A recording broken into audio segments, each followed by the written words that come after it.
kedua.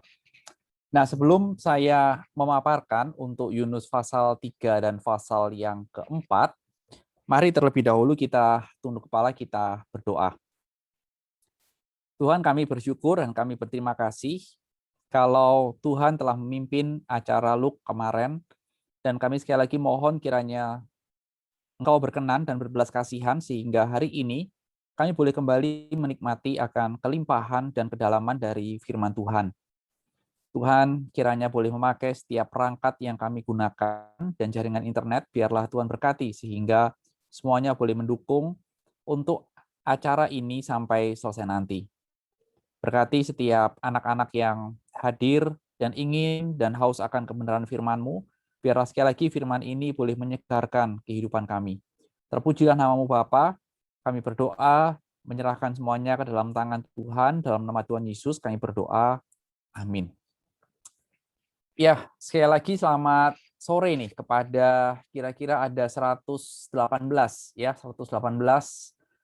mahasiswa yang hari ini boleh hadir untuk acara Luk di hari yang kedua. Nah, sebelum kita melihat dari Yunus pasal yang ketiga ayat 4 sampai dengan ayat yang ke-11, pasal 3 sampai dengan pasal 4 semuanya, saya ingin menjawab pertanyaan yang kemarin, dan ternyata kemarin itu saya ada kayak semacam misinterpretasi berkaitan dengan pertanyaan dari siapa yang tanya 3 hari 3 malam itu ya, itu apakah ditafsirkan dipahami secara harafiah atau itu menjadi sebuah semacam simbol atau lambang atau seperti apa. Nah, kalau kita lihat di dalam kitab Yunus pasal 17 itu dikatakan Yunus tinggal di dalam perut ikan itu selama 3 hari 3 malam. Itu kita bisa pahami secara harafiah bahwa dia benar-benar di dalam perut ikan itu 3 hari 3 malam. Dan itu peristiwa ini juga dikutip oleh Tuhan Yesus di dalam Matius 12 ayat yang ke-40. Jadi benar-benar Tuhan Yesus mengatakan bahwa seperti Yunus dalam perut ikan 3 hari 3 malam, maka nanti anak manusia yaitu Kristus juga akan bangkit pada hari yang ketiga. Jadi itu menjadi sebuah kutipan yang mengutip dari Yunus pasal yang pertama ayat yang ke-17. Ya, jadi kalau ditanya bagaimana kita memahami 3 harinya itu, apakah simbolis atau literal, kita bisa memahaminya itu benar-benar secara literal. Nah, kalau ketika kita berbicara masalah literal, mungkin kita akan tanya begini, bagaimana caranya ya 3 hari 3 malam dalam perut ikan, bagaimana makannya dan kebutuhan hidupnya dan seterusnya, itu akan menjadi pertanyaan berikutnya. Begitu. Nah, itu menjadi satu hal yang akan masuk ke dalam diskusi yang lain, tetapi kita perlu bertanya begini. Mendiskusikan untuk hal-hal yang detail bukanlah satu hal yang tidak boleh atau satu hal yang salah. Ya, bukan tidak boleh dan bukan salah, tetapi kita perlu untuk dengan hikmat Tuhan untuk melihat apakah kitab Yunus misalnya, apakah ditujukan atau diperuntukkan untuk kita mencari detail hal-hal seperti itu. Apakah itu tujuannya? Nah, jadi itu menjadi satu hal yang bisa menghantar kita untuk kira-kira kalau bagi saya adalah boleh diskusi sampai lebih dalam, lebih lebar dan dengan berbagai macam dukungan data gitu, welcome. Tetapi kita perlu untuk wise untuk melihat apakah kitab Yunus misalnya seperti itu memang ditujukan untuk salah satu diskusinya itu. Karena main topiknya atau main purpose-nya bukan itu. Ya, main purpose-nya bukan itu. Ya, oke. Saya rasa itu sudah bisa menjawab pertanyaan dari Febe atau siapa kemarin Louis atau siapa berkaitan dengan 3 hari 3 malam itu, ya. Nah, sekarang kita mari perhatikan di pasal yang ketiga. Di dalam pasal yang ketiga, saya mengajak kita untuk perhatikan ayat 1 sampai dengan ayat yang ketiga. Nah, di ayat 1 sampai dengan ayat yang ketiga, lihat terlebih dahulu ayat 1 dan ayat 2-nya. Kenapa? Karena kita akan bandingkan dengan Yunus pasal yang pertama, ayat yang pertama dan ayat yang kedua.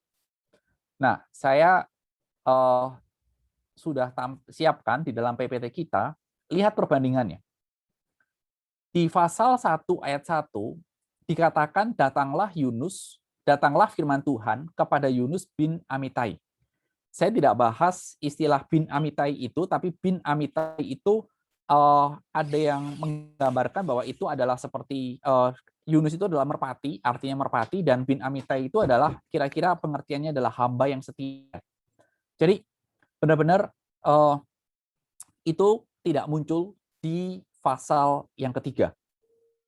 Tetapi yang menarik di pasal yang ketiga itu adalah ada kata yang tidak muncul di pasal yang pertama. Karena kalau muncul di pasal yang pertama tentunya aneh. Masa tiba-tiba untuk kedua kalinya begitu. Berarti sebelum Yunus pasal 1 sudah ada peristiwa sebelumnya. Nah, tetapi ketika muncul di pasal yang ketiga, ini adalah untuk yang kedua kalinya. Nah, saya mengajak kita untuk melihat begini. Ketika untuk muncul yang kedua kalinya, kemudian di ayat 2, itu juga dikatakan kurang lebih kalimatnya sama. Dikatakan bangunlah, bangunlah begitu di ayat yang kedua dikatakan bangunlah, bangunlah gitu, pergilah, pergilah ke Niniwe, dan sama-sama dikatakan kota yang besar itu. Dan ketika dikatakan berserulah itu di ayat yang pasal yang pertama, di sini sampaikanlah kepadaku seruan yang kufirmankan kepadamu. Jadi ada sebuah kurang lebih ayat 2 itu sebuah perintah yang sama. Nah, tetapi yang menjadi satu hal yang perlu kita perhatikan, yang saya ingin kita sama-sama soroti adalah kata kedua kalinya. Kenapa kata kedua kali ini patut untuk mendapat sebuah perhatian dari kita? Karena kedua kalinya ini bukan sekedar menekankan perintah yang sama.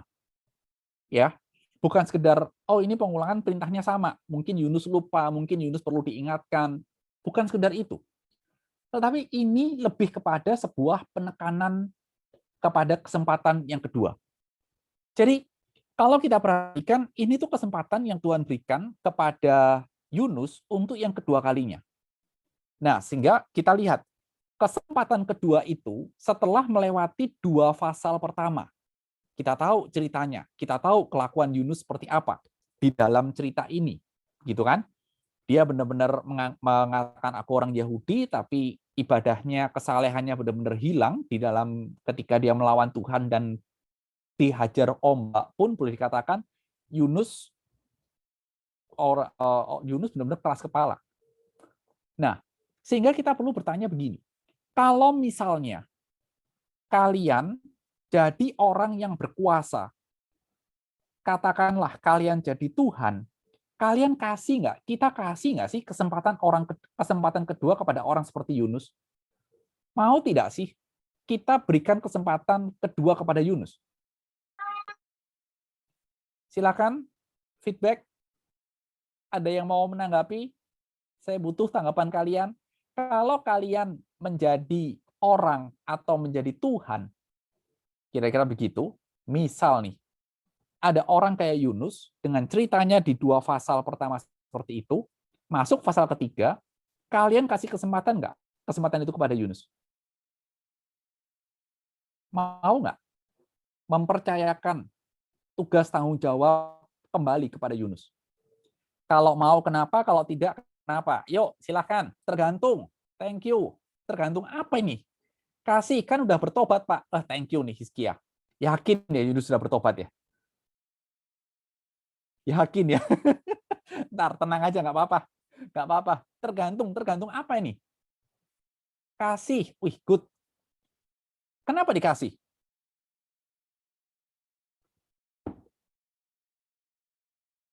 Kenapa dikasih? Ada yang bilang, enggak Pak, emang nggak ada orang lain selain Yunus. Ada yang pro di sisi itu? Ada yang pro di grup itu? Nggak bakal dikasih kesempatan lagi. Orang kayak begitu, ada? Atau semuanya kasih? Tidak Pak, takut dikecewain lagi. Thank you Samuel. Mau, karena kita perlu mengasihi dia walaupun dia sudah membuat kesalahan atau lain dari tugasnya. Oke, good, thank you. Iren. Ini kayaknya mayoritas selain si Samuel ya, kayaknya tadi ya. Karena setiap orang dapat berubah lebih baik, thank you. Ini kayaknya yang ikut Luke ini benar-benar, kalau saya boleh menilai, tingkat kerohaniannya hampir mentok nih kayaknya nih.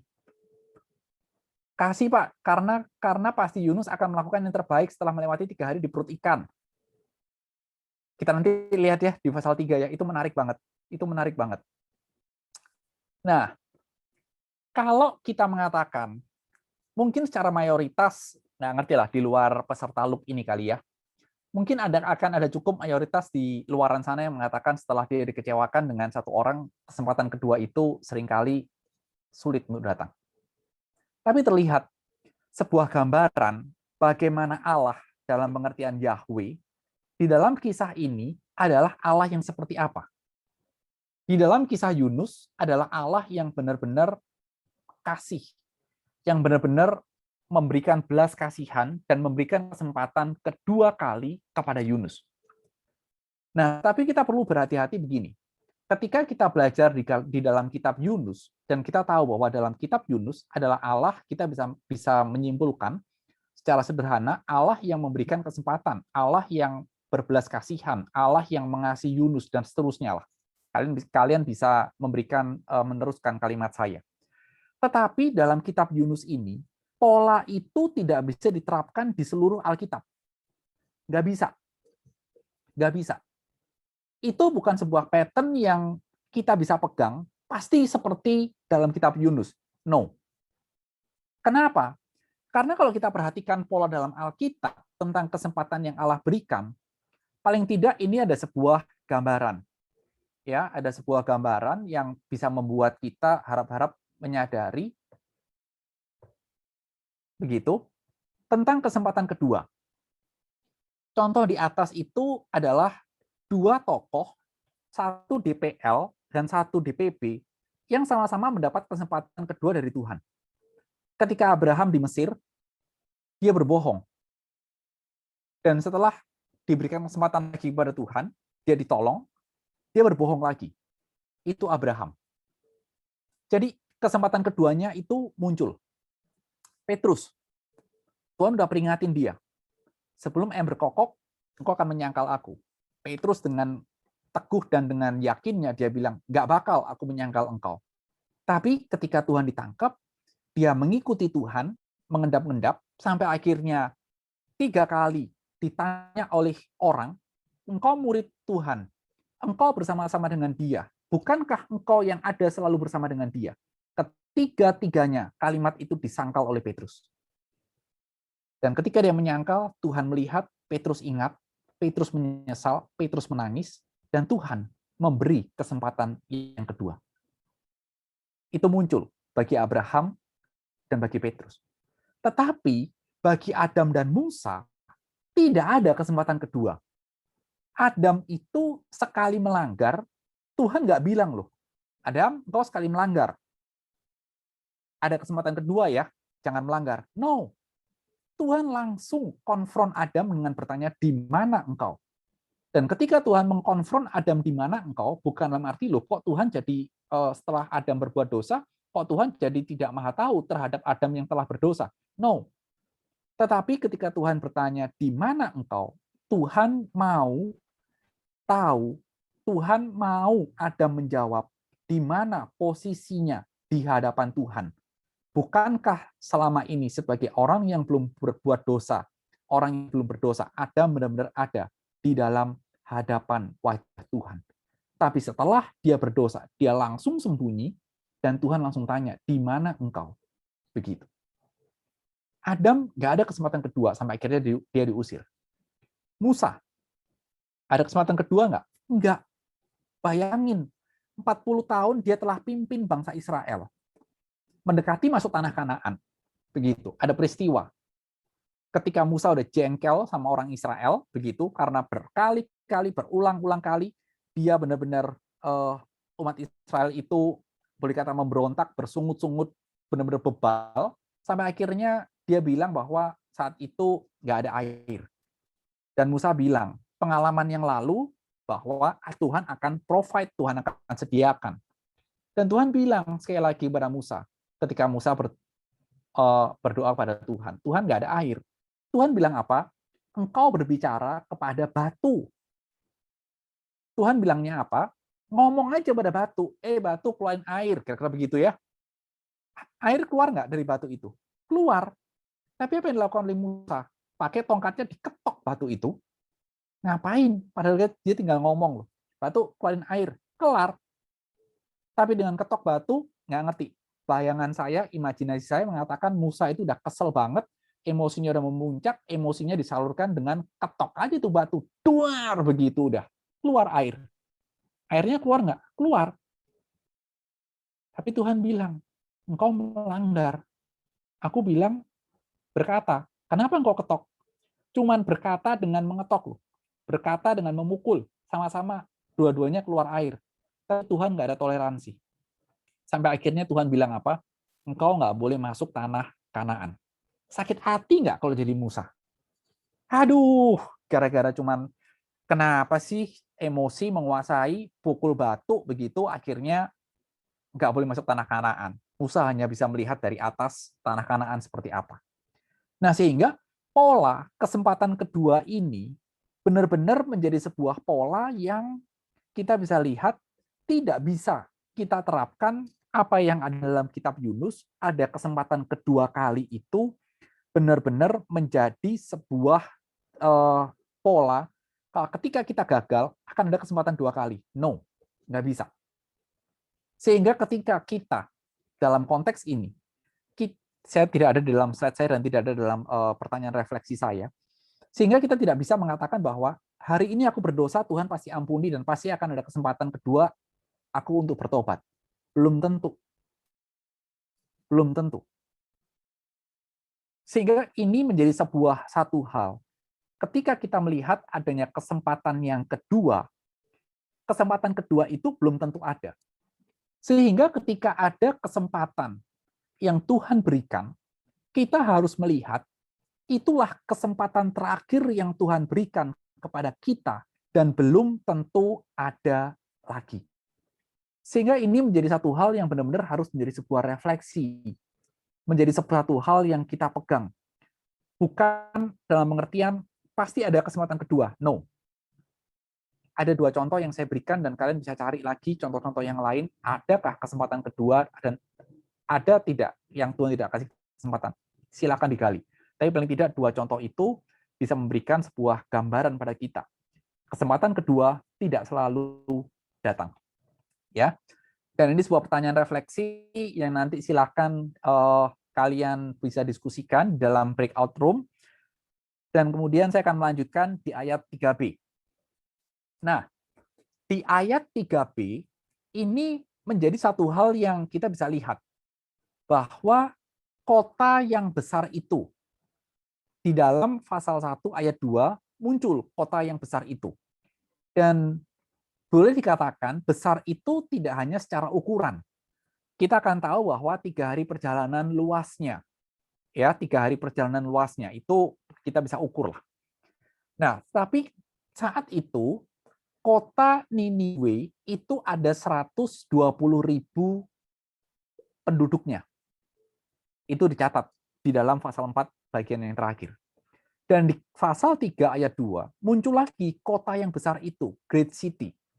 Nah, arti dari kata Great City di dalam bahasa Ibrani-nya itu adalah bisa dimengerti kota yang penting bagi Allah. Ini kan menjadi satu hal yang kita lihat bahwa Niniwe disebut di dalam Alkitab kita kota yang penting bagi Allah. Padahal Niniwe terkenal kejam, brutal.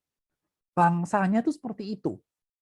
Jadi kita bisa melihat bahwa yang terkenal brutal, yang terkenal kejam, justru benar-benar menjadi kota yang penting bagi Allah. Ini kan menjadi satu hal yang kita mikirnya begini. Mungkin kita mikir begini, secara logika kita, kita itu seringkali melihat sebuah kota, melihat sebuah negara, yang kita lihat adalah bagaimana sih keamanan, bagaimana karakter dari orang-orangnya, bagaimana dari pemerintahannya, dan seterusnya. Kalau disuruh memilih, seandainya nih ya, kita diberikan dua pilihan. Saat ini ada dua pilihan. Diberikan kewarganegaraan di negara Swiss atau di negara Sudan, dua pilihannya seperti itu, kita pilih yang mana? Nggak usah pakai mikir dong, pasti pilih Swiss. Nggak mungkin pilih Sudan. Ada yang pilih Sudan? Ada? Rasanya nggak ada. Pilih Swiss. Kenapa? Swiss terkenal dengan kota yang aman, terkenal dengan negara yang aman, negara yang konfliknya itu boleh dikatakan kita nggak pernah dengar. Kalau negara seperti itu dipilih Tuhan, itu adalah negara yang penting bagiku, kita bisa secara nalar kita bisa mengatakan, oh ya pantas, orang-orangnya baik kok. Tetapi ini enggak loh. Niniwe itu enggak. Penting bagi Allah, tetapi Niniwe kota yang kejam. Sehingga kita perlu bertanya begini, maksud Tuhan apa ya menganggap Niniwe kota yang penting? Ayo kita diskusi sejenak. Ada cerita yang mirip nggak dengan Yunus pasal 3b sampai 10 di dalam pasal ayat yang kedua ini? Bahwa Niniwe Tuhan anggap sebagai kota yang penting. Ada cerita yang mirip seperti ini nggak di dalam Alkitab kita?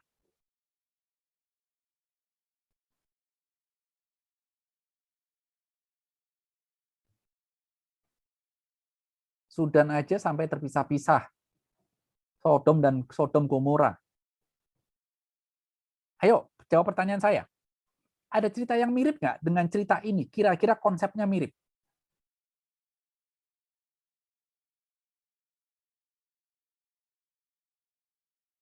Babel? Bukan? Israel? Israel itu memang umat pilihan Tuhan yang memang benar-benar anak emasnya Tuhan lah, kira-kira seperti itulah. Ya. Dan bukan itu yang saya maksud. Satu lagi yang bisa nebak?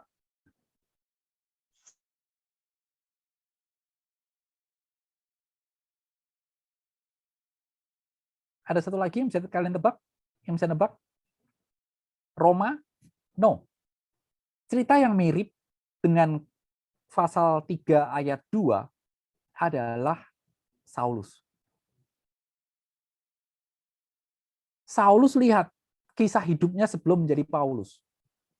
Dia menganiaya orang Kristen, dia membinasakan orang Kristen, ditangkap oleh Tuhan, dan Tuhan mengatakan apa? Ini orang menjadi orang yang penting untuk aku. Aku akan berikan tugas yang berat, tugas yang besar untuk dia. Jadi, kalau pada saat itu rasul-rasul dalam kisah para rasul bertemu dengan Saulus, mereka juga benar-benar nggak salah nih orang bertobat, kira-kira begitu. Tapi itu menjadi orang yang penting, menjadi satu pribadi yang penting bagi Tuhan. Nah, kita lihat di dalam kisah Yunus, itulah yang diberikan oleh yang disampaikan pada kita bahwa Niniwe itu kota yang penting bagi Tuhan. Dengan kota yang dianggap penting dari kacamatanya Tuhan, dari sudut pandangnya Tuhan, lalu Yunus pergi kepada Niniwe, pasal yang ketiga. Ya, mulailah Yunus masuk pada ayat 4, mulailah Yunus masuk ke dalam kota, sehari perjalanan jauhnya, lalu berseru, 40 hari lagi, kalau kamu nggak bertobat, engkau akan ditunggang balikan oleh Allah. Jadi khotbahnya itu khotbah yang boleh dikatakan cuma satu kalimat itu kali ya. 40 hari lagi, maka Niniwe akan ditunggang balikan. Benar nggak sih khotbahnya cuma itu? Khotbah dari Yunus. Perhatikan ayat 4 dan ayat yang kelima. Saya nggak salah ya. Ayat 4, mulailah Yunus masuk ke dalam kota itu, sehari perjalanan jauhnya, lalu berseru, 40 hari lagi, 1 bulan 10 hari, kira-kira begitu, maka Niniwe akan ditunggang balikan. Udah, Yunus cuma ngomong begitu. Dan responnya apa? Responnya adalah, kita lihat nih, responnya, di ayat yang kelima, rakyat percaya kepada Allah. Kalau kita perhatikan, kalimat yang simpel dalam ayat yang kelima ini adalah yang rakyat percaya siapa? Allah. bukan kepada khotbah Yunus, bukan kepada pesannya Yunus, bukan kepada Yunus. Yunus sebagai penyampai berita, bukan dalam pengertian rakyat itu lalu percaya kepada Yunus. Tidak. Tetapi kita melihat bahwa rakyat itu percaya kepada Allah. Dan ayat yang ke-6 dikatakan, kabar itu ternyata juga sampai kepada raja. Jadi dimulai dari rakyat, dilanjutkan kepada raja, dan raja juga bertobat, yaitu memerintahkan semua manusia dan ternak untuk berkabung. Ini kalau ada yang iseng mungkin tanyanya begini, Pak, ternak itu salahnya apa ya? Kan dikatakan bahwa di dalam ayat yang ke-7, manusia dan ternak, lembu sapi, kambing domba, tidak boleh makan apa-apa, tidak boleh makan rumput, dan tidak boleh minum air. Pertanyaannya begini, ternak itu salah apa sampai tidak boleh makan dan tidak boleh minum? Siapa yang berdosa? Orangnya kan, masyarakatnya kan. Tetapi raja memerintahkan semuanya mesti berkabung. Berbalik dari tingkah laku yang jahat dan kekerasan yang diperbuatnya. Jadi benar-benar kita melihat bahwa di dalam respon yang terjadi di kota Niniwe dimulai dari rakyat dan bukan raja. Raja mengikuti, rakyat kemudian raja, dan kemudian mereka dikatakan semuanya bertobat, berbalik dari tingkah laku yang jahat dan kekerasan yang diperbuatnya. Nah, saya ingin sedikit mengeksplorasi secara singkat kenapa yang dicatat di dalam di dalam bagian ini mereka dikatakan berbalik dari tingkah laku dan kekerasan yang diperbuatnya.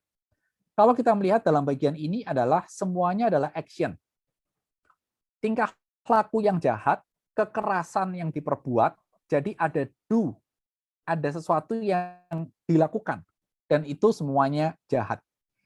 Kenapa harus berbalik dari sesuatu yang dilakukan? Karena pada saat konsep orang Yahudi, ketika seseorang bertobat, itu tidak cukup hanya semacam sebuah pengakuan bahwa aku bertobat, bahwa aku sudah berbalik, aku sudah menyesal. Bagi orang Yahudi, perkataan seperti itu tidak cukup. Jadi mereka benar-benar membuktikan harus ada sesuatu perilaku yang berubah. Ada sesuatu yang kelakuan yang berubah. Itu pertobatan di dalam kisah, dalam tradisi orang Yahudi. Makanya kenapa dalam kisah Sakeus, pemungut cukai, Sakeus langsung memberikan sebuah bukti pertobatannya dengan membagikan 50% hartanya, kemudian yang dia rampas, dia kembalikan 4 kali lipat. Itu sebagai sebuah bukti, sebagai orang Yahudi, ketika aku bertobat, hidupku itu, tingkah lakuku itu, perbuatanku itu berubah. Cara pandangku terhadap harta itu berubah. Apa yang menjadi terpenting dalam hidupku itu berubah. Jadi perubahan itulah yang ditunjukkan, yang harus ditunjukkan dalam sebuah pertobatan bagi orang Yahudi. Jadi benar-benar clear, benar-benar tahu bahwa ketika keselamatan itu hadir, benar-benar bahwa itu merubah semua yang ada di dalam hidup kita. Nah, itu yang dituntut oleh orang Yahudi. Makanya Raja Niniwe langsung memerintahkan berbalik dari semua yang jahat dan kekerasan yang diperbuatnya.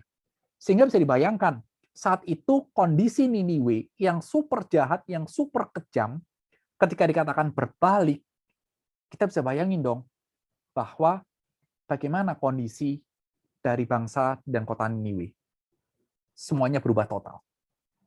Nah, tetapi yang ingin saya juga tekankan di sini, ada satu hal yang menarik, bahwa latar belakang dunia kuno, biasanya yang bertobat itu raja dulu, kemudian rakyatnya.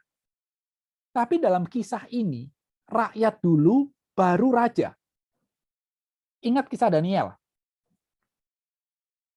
Kisah Daniel, eh, dapur api yang menyala-nyala, kemudian gua singa, itu terkenal sekali. Begitu, itu kan menjadi satu hal yang di mana Raja Nebukadnezar bertobat. Setelah dia bertobat, dia mengenal Allah Daniel, dia memerintahkan kepada semua rakyat di bawah kekuasaannya untuk berdoa kepada Allah Daniel. Padahal kan sebelumnya dia memerintahkan kepada seluruh rakyat di bawah jajahannya benar-benar untuk menyembah kepada patung Nebukadnezar. Gara-gara Daniel nggak mau bertobat, Daniel nggak mau berdoa kepada patung itu, Daniel kena hukum. Tetapi kan di situ sekali lagi Allah berkarya. Allah menunjukkan kuasanya. Sampai akhirnya Raja mengenal Allah Yahweh dan memerintahkan seluruh rakyat untuk benar-benar bertobat.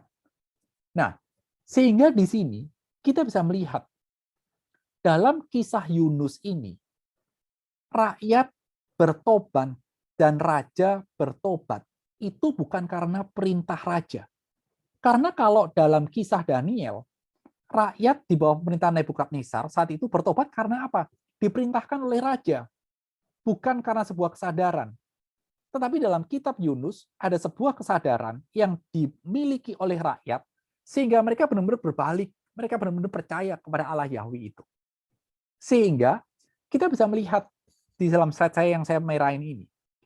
Kalau seperti ini, kalau raja yang memerintahkan bertobat karena perintah raja, itu artinya bertobat tidak? Atau sadar akan kesalahannya tidak? Dan mereka sadar bahwa perlu bertobat tidak? Kalau raja, atas perintah raja, semua orang harus bertobat. Belum tentu. Tapi ketika berita itu disampaikan dan mereka percaya kepada Allah, mereka benar-benar tahu bahwa ada satu hal yang harus mereka tinggalkan, yang harus berubah dalam hidup kita. Nah, ini sebenarnya kalau mau dieksplor, saya nggak munculin di dalam slide saya. Kalau mau dieksplor, nanti kira-kira begini. Ketika dalam hidup kita sekarang ini kita bisa mengatakan bahwa saya anak Tuhan, saya sudah bertobat, kira-kira kalau dibuat persen, begitu, angka 0 sampai angka 100, nggak mungkin 0 kalau bertobat itu, kita bisa mengatakan begini, kita bisa mengatakan nggak, pertobatanmu itu sudah berapa persen?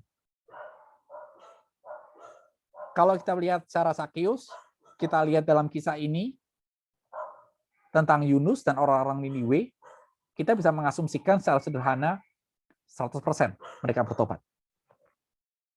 Tapi dalam hidup kita, beranikah kita mengatakan 100% aku berubah? Tingkah lakuku, pola pikirku, konsepku, semuanya berubah. Wah, itu pergumulan tuh. Itu pergumulan yang tidak mudah untuk dijawab. Berapa persen kalian berubah? Nggak tahu. Hanya kalian dan Tuhan yang tahu. Ya. Nah, sehingga kita coba lihat sekarang begini. Pertobatan Niniwe itu terjadi di dalam waktu yang sangat cepat. Ketika di dalam ayat yang keempat, Yunus mengatakan 40 hari, kalau engkau tidak bertobat, Niniwe akan ditunggang balikan. Ayat yang kelima, langsung orang-orang percaya kepada Allah. Ayat 4 dengan ayat yang kelima itu tidak ada jeda. Tidak ada sebuah informasi yang mengatakan bahwa 4 hari kemudian, 5 hari kemudian, 1 bulan kemudian, nggak ada. Tapi benar-benar prosesnya terjadi sangat cepat. Dan tidak ada argumentasi atau perdebatan dari orang-orang Niniwe itu. Kenapa aku harus bertobat? Kenapa aku harus percaya kepada Allahmu, pada Allah Yahweh, dan seterusnya? Nggak ada itu. Benar-benar nggak ada. Langsung dikatakan orang-orang itu, orang-orang Niniwe percaya kepada Allah. Lalu mereka mengumumkan puasa dan mereka, baik orang dewasa maupun anak-anak, mengenakan kain kapung. Spontan semuanya berubah. Dan bayangin, khotbah Yunus hari itu, ketika dia menyampaikan bahwa Niniwe perlu bertobat, 120 orang bertobat karena Yunus berkhotbah. Itu pertobatan yang paling banyak yang dicatat oleh Alkitab. Saya belum menemukan pertobatan yang lebih banyak daripada yang dilakukan oleh Yunus. Sekali khotbah 120.000 penduduk bertobat. Itu muncul ayat 4 ayat 11. Bagaimana aku tidak sayang kepada Niniwe, kota yang besar itu, yang berpenduduk lebih dari 120.000 orang. Lebih dari 120.000 orang, Yunus sekali berkhotbah, 120.000 orang bertobat. Pertobatan yang paling banyak. Petrus di Kisah Para Rasul, 1 hari bertobat, di hari Pentakosta, 3.000 orang. Stefanus, kira-kira di pasal 8, ketika dia berkhotbah, 3.000 batu melayang merajam dirinya hingga mati. Ini menjadi satu hal yang kita bisa lihat bahwa, wow, luar biasa sekali di dalam pertobatan ini. Satu hal yang dikisahkan bahwa orang bangsa seperti Niniwe benar-benar bisa bertobat. Karena apa? Ada yang memberitakan firman Tuhan kepada dia. Nah, ini menjadi satu hal yang saya tiba-tiba terpikir begini, satu hal yang luar biasa yang kira-kira menjadi sebuah cerminan bagi kita, ketika kita diminta untuk memberitakan firman Tuhan kepada orang yang benar-benar ibaratnya kelakuannya benar-benar nggak karu-karuan, kira-kira itulah gambaran yang ada di dalam kitab Niniwe. Satu hal yang benar-benar, wah bangsa yang nggak karu-karuan, akhirnya bisa bertobat. Sehingga kita bisa mengambil sebuah kesimpulan yang saya juga tidak memunculkan di dalam slide ini, dan ini juga baru terpikir, adalah bahwa pertobatan itu bagi siapapun sangat mungkin. Mungkin tidak ada orang yang pernah menyangka bangsa seperti Niniwe, kota seperti Niniwe, Asyur, yang sangat kejam, bisa berbalik percaya kepada Tuhan. Dan mungkin tidak ada yang percaya kalau Saulus yang menyaksikan Stefanus mati bisa menjadi orang yang percaya kepada Allah dan menjadi alat di tangan Tuhan untuk memberitakan firman Tuhan. Jadi belajar dari sini benar-benar ada satu hal yang benar-benar mungkin, sangat mungkin begitu di hadapan Tuhan. Dan perhatikan respon dari Tuhan. Respon dari Tuhan, kalau kita perhatikan, di dalam ayat yang ke-10, begitu, ketika Tuhan melihat perbuatan mereka, yakni bagaimana mereka berbalik dari tingkah lakunya yang jahat, maka menyesallah Allah karena malapetaka yang telah dirancangkannya terhadap mereka, dan ia pun tidak jadi melakukannya. Ayat 10 ini seringkali menjadi sebuah ayat yang banyak menimbulkan pro dan kontra, banyak menimbulkan berbagai macam perdebatan. Allah kok bisa menyesal? Kalau Allah menyesal, berarti Allah nggak konsisten dong. Allah pelin-pelan, Allah ragu-ragu. Bukankah Allah adalah Allah yang maha tahu? Sebelum dia merencanakan, sebelum dia ngomong, harusnya Allah sudah tahu. Sehingga nggak perlu menyesal. Nah, kata menyesal bukan berarti kalau begitu dengan kasus Niniwe, ya dalam arti kasus ini, kita bisa mengambil sebuah konsep kalau begitu manusia bisa mengatur atau merubah rencana Allah. Wah, kalau aku bertobat, maka Allah akan berubah.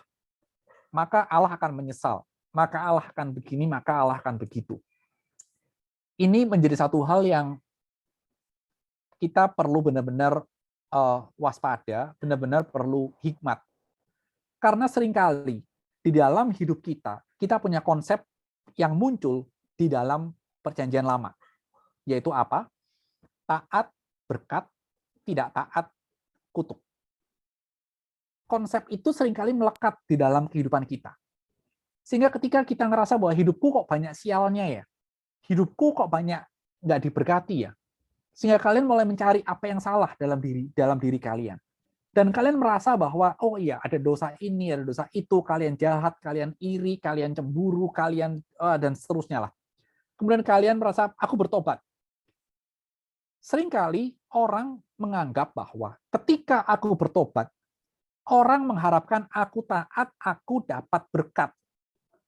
No. Saya berani mengatakan enggak, no way. Enggak bisa begitu. Enggak bisa begitu. Itu konsep yang memang muncul di dalam PL. Ketika bangsa Israel taat, diberkati Tuhan. Ketika bangsa Israel tidak taat, dihajar oleh Tuhan. Itu saat itu memang pola PL seperti itu. Sehingga kalau ada orang yang mengatakan juga, ini jadi saya rada melebar sedikit. Kalau ada orang yang mengatakan bahwa itulah kutuk 7 turunan, yakinlah bahwa tidak ada itu ketika Kristus sudah mati di kayu salib. Semuanya rontok, semuanya pecah, semuanya putus. Sehingga jangan pernah memikirkan, oh jangan-jangan ini kutuk 7 turunan dari nenek moyangku yang begini, sampai akhirnya ini turunan ke-7, aku terakhir, dan setelah itu baru nanti anakku, misalnya begitu, turunan ke-8, baru bebas. No, nggak ada itu.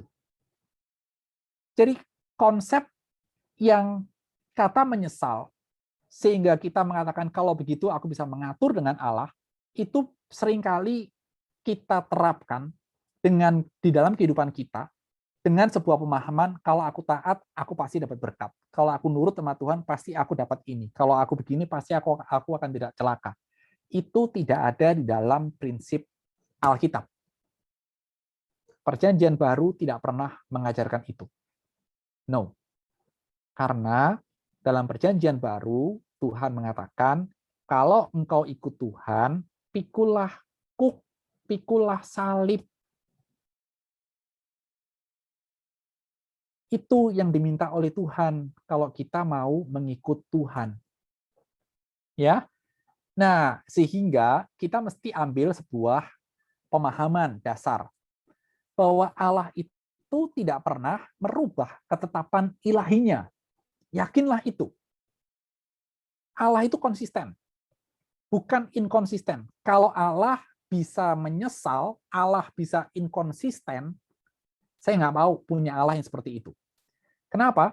Karena dia bisa berjanji mendatangkan Kristus, inkarnasi, dia sudah genapi, tapi dia sekarang naik ke surga dan dia berjanji akan datang dengan cara yang sama, dan itu belum terjadi, dan kalau Allah inkonsisten, janji terakhir itu bisa dibatalin.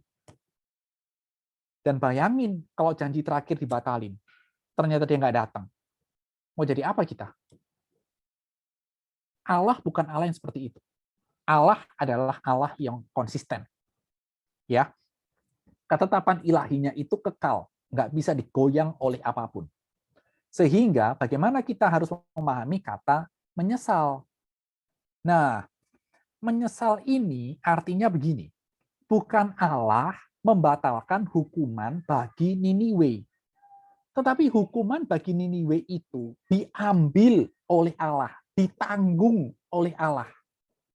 Jadi hukumannya itu yang seharusnya diberikan oleh Niniwe, itu ditanggung oleh Allah. Dan itu digenapinya melalui siapa? Kristus.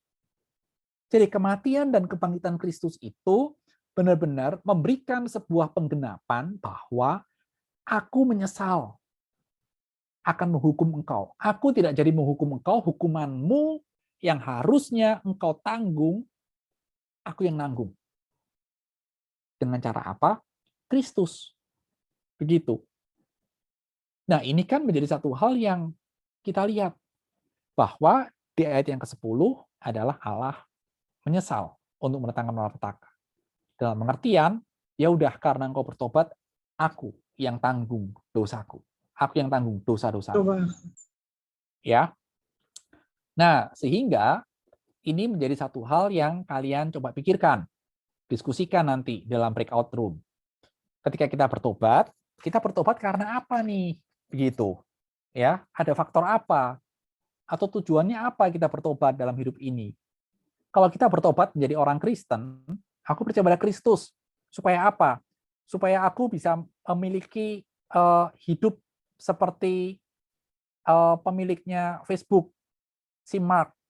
Atau aku sekarang supaya aku bisa kaya seperti yang meng-create mobil listrik Tesla. Waduh, kalau hidup kita bertobat karena itu, pikirin lagi dah. Saya yakin kok, Tuhan tidak akan menjadikan kita sekaya dari pemilik Facebook dan pendiri dari Tesla, pendiri dari Apple, Microsoft, dan lain sebagainya. Rasanya kok enggak. Karena bukan itu tujuan kita. Dan apalagi dalam konteks pacaran. Begitu ya. Aku bertobat karena pacarmu. Kamu gumuli dah. Kamu gumuli hal itu. Ya. Jadi benar-benar dalam konteks pacaran, ini satu hal yang nanti nggak tahu bisa didiskusikan atau nggak tahu, tapi kalau kamu pacaran, prinsipnya adalah carilah orang yang benar-benar mengasihi Tuhanmu. Maka orang itu akan mengasihimu seperti dia mengasihi Tuhan Yesus Kristus. Ya, itu satu hal yang saya tekankan kepada anak-anak saya. Oke. Nah, pasal 4 terakhir. Ya. Di dalam pasal 4 yang terakhir ini, saya masih punya pasal 4 ini cukup banyak nih, ada 5 slide. Dalam pasal 4 yang terakhir ini, dikatakan begini. Di dalam ayat pasal 2, ayat yang ke-8, dikatakan bahwa mereka yang berpegang teguh pada berhala-berhala kesia-siaan. Jadi yang berpegang teguh pada berhala itu sia-sia. Mereka yang meninggalkan dia, yang mengasihi mereka dengan setia. Kata setia dalam pasal 2 ayat 8 itu adalah steadfast love. Nah, di pasal 3 kan Tuhan tidak jadi menghukum Niniwe itu. Pasal 4, responnya Yunus adalah begini. Ketika Tuhan mengampuni Niniwe, ternyata ayat 1 pasal 4 dikatakan begini, hal itu sangat mengesalkan hati Yunus, lalu marahlah ia. Kalau kita lihat Yunus ini, di dalam pasal 2, dia bilang, keselamatan dari Allah, itu muncul di pasal 2, kemarin kita udah bahas.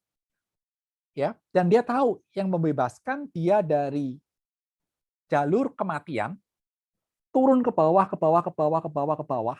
Tuhan. Dia tahu bahwa Tuhan itu setia. Begitu. Tapi ketika pengampunan itu terjadi, dia marah. Begitu. Dan coba lihat teliti di ayat yang kedua, marahnya kepada apa? Dan berdoalah ia kepada Tuhan, katanya. Ya Tuhan, bukankah telah kukatakan ketika aku masih di negeriku? Itulah sebabnya, maka aku melarikan diri ke Tarsis.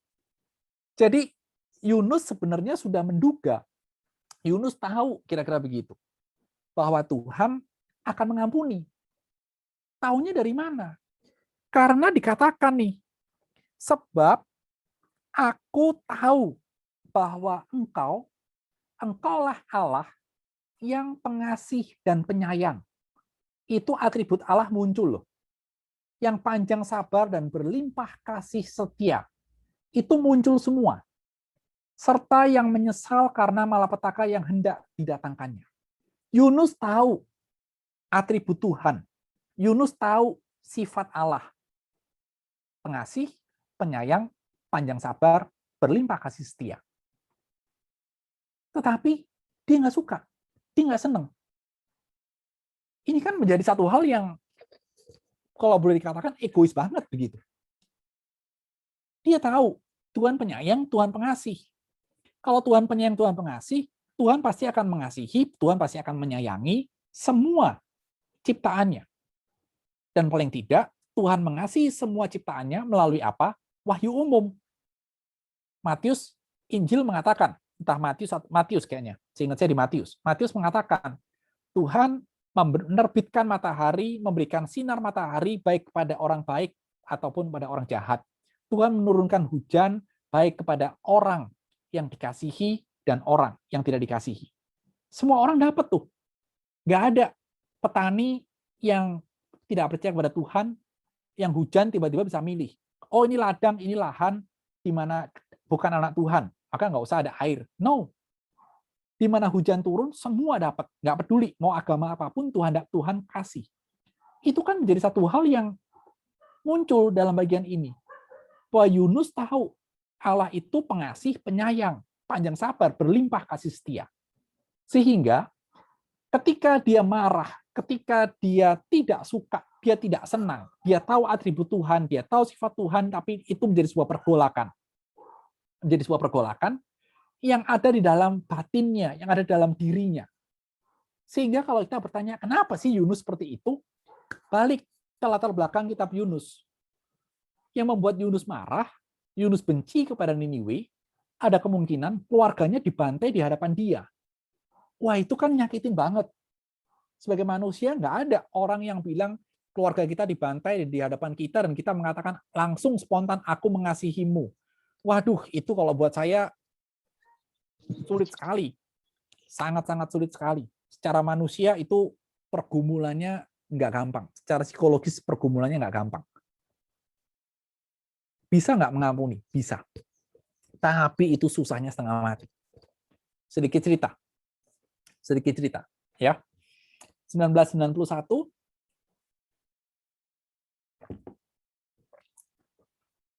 di tahun 1991 itu,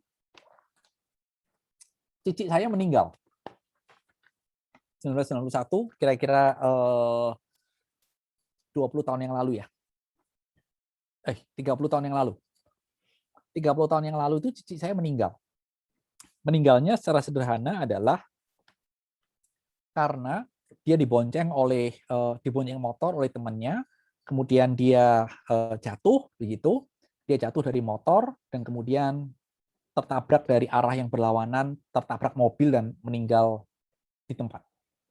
Begitu. Peristiwa itu terjadi 1991.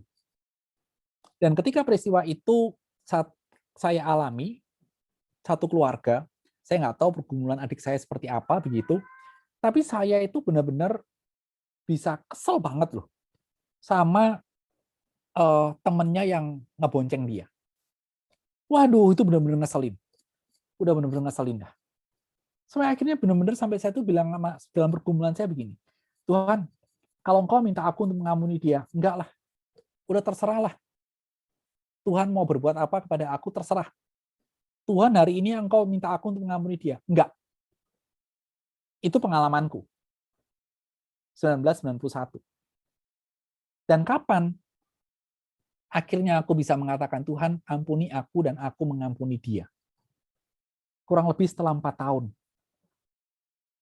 Dalam sebuah ibadah yang sekarang menjadi Semanggi itu, plaza apa sih yang ada di sana itu, Plaza Semanggi itu, dulu gedungnya itu masih gedung Granada, gedung bulat. Itu ada ibadah di situ, pendeta Yusuf Roni saat itu masih mengadakan kayak kebaktian di situ. Itu hari Rabu atau hari Kamis, pokoknya persekutuan doa di tengah minggu. Di situ saya hadir. Dan saya nggak ingat firman Tuhannya apa, tetapi berkaitan dengan pengampunan, dan ada satu hal yang membuat saya benar-benar tidak tahan. Sampai akhirnya saya mengatakan, Tuhan ampuni aku berdosa. Dan aku hari ini mau mengampuni orang itu. Nah, prosesnya berapa lama? 4 tahun. Saya nggak tahu Yunus ini sudah berapa lama. Saya benar-benar nggak tahu. Dan ketika kalau hal itu terjadi dalam hidup kita, berapa lama kalian bisa mengampuni? Nggak ngerti. Saya punya teman di Surabaya, dan teman saya itu mengatakan, wah susah Pak, kalau saya suruh ngampuni si dia satu orang itu udah sampai sekarang pun saya belum bisa. Saya nggak ngerti kabar terakhir. Tapi ketika saya ngobrol dengan dia, teman benar-benar dekat, benar-benar baik begitu, itu kira-kira udah lebih dari 10 tahun. Dia masih nggak bisa. Dia mengatakan, enggak deh, aku masih belum bisa. Nah ini loh, ini menjadi satu hal yang muncul dalam bagian ini, ya, sehingga kita bisa melihat Yunus sudah tahu sifat Allah, Yunus sudah tahu natur Allah, dan sekarang malah dia marah. Jadi sekarang ya Tuhan, cabutlah kiranya nyawaku, karena lebih baik aku mati daripada aku hidup. Ini kan menjadi satu hal yang kalau kita mikir gini loh, ini siapa yang jadi Tuhan, siapa yang jadi manusia ya? Paham nggak kalimatku? Kalau kita bermain, kalau kita mengatakan siapa Tuhan, siapa manusia, harusnya Tuhan mengatur manusia, bukan manusia mengatur Tuhan. Itu udah mutlak. Itu peraturan yang nggak bisa diganti oleh apapun dan nggak bisa dirubah oleh siapapun. Tapi Yunus bisa ngomong, karena engkau begitu, ya udah cabutin nyawaku. Yunus tidak bisa mencabut nyawanya sendiri. Dia minta nyawanya dicabut oleh Tuhan. Dan dia mengungkapkan kekesalannya. Kenapa? Karena lebih baik aku mati daripada aku hidup.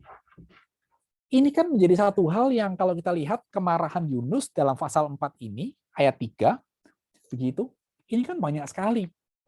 Anak-anak Tuhan yang kurang lebih juga kayak begini kan.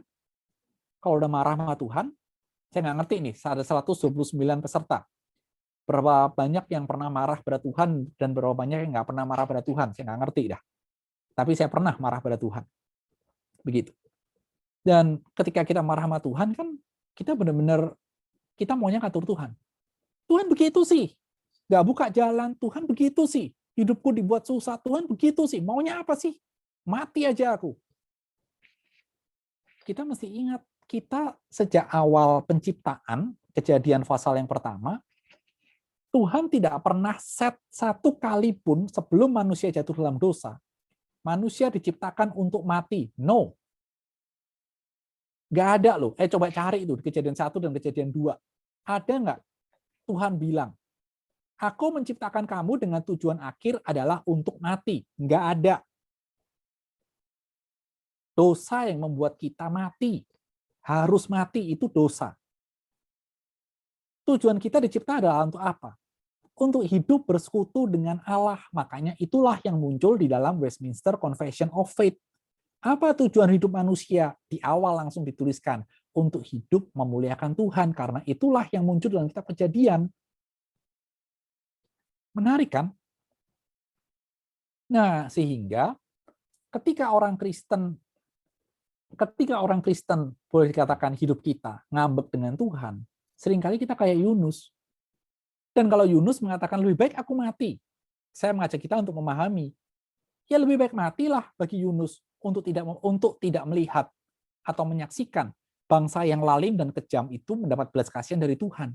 Orang yang kita benci, orang yang Yunus benci, sekarang mendapat belas kasihan dari Tuhan. Bertobat lagi, sama-sama jadi anak Tuhan. Wah, itu jadi pergumulan Yunus yang nggak mudah loh.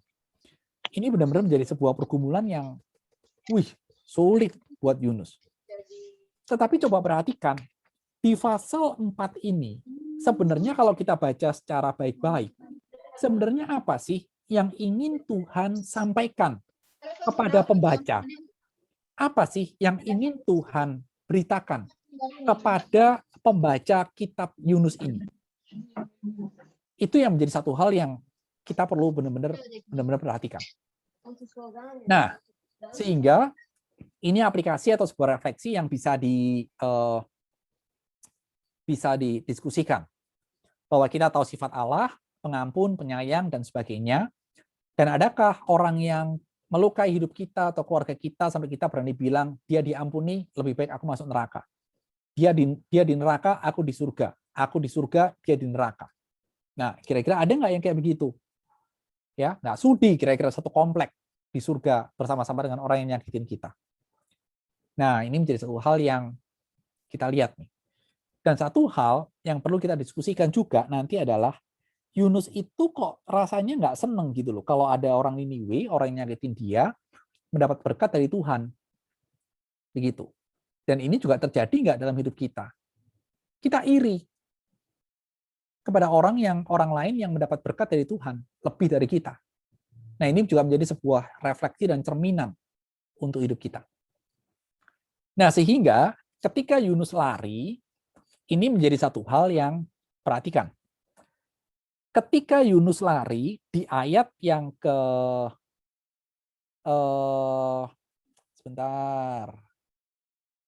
di ayat yang ke-5, Yunus telah keluar meninggalkan kota Niniwe dan tinggal di sebelah timur.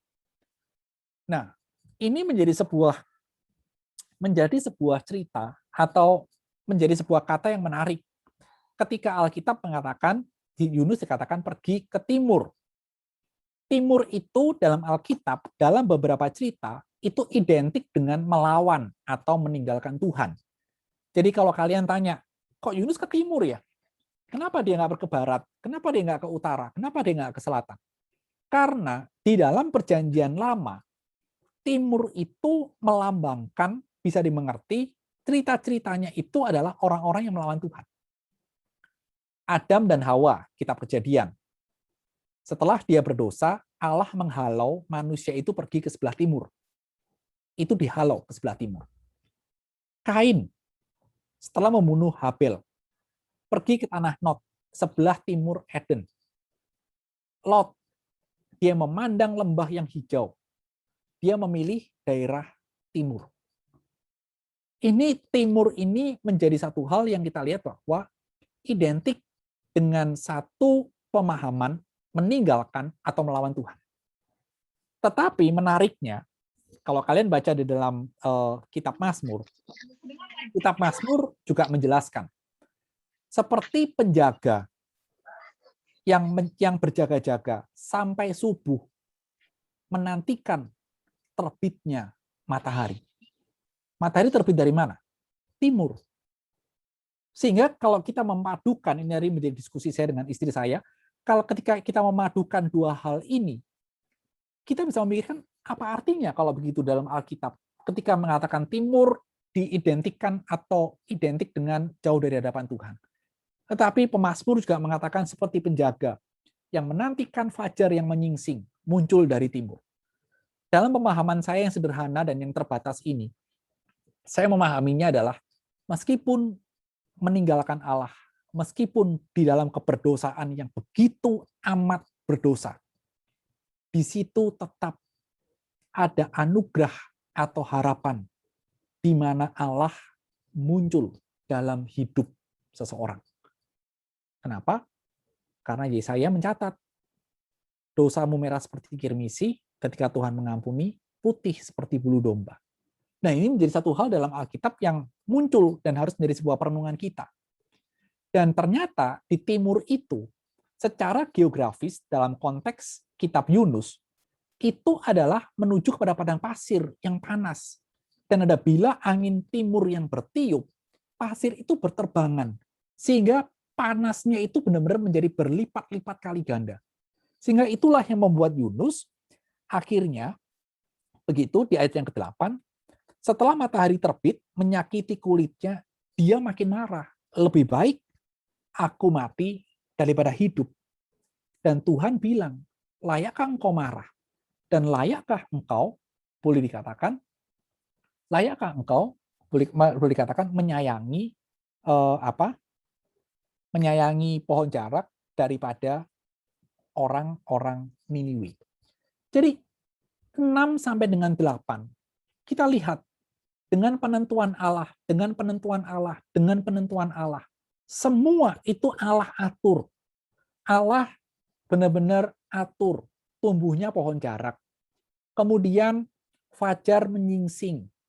Atas penentuan Allah datang ulat yang menggerogoti pohon jarak itu. Dan setelah matahari terbit, bertiuplah angin timur yang panas, sehingga semua ada dalam kendali daripada Allah.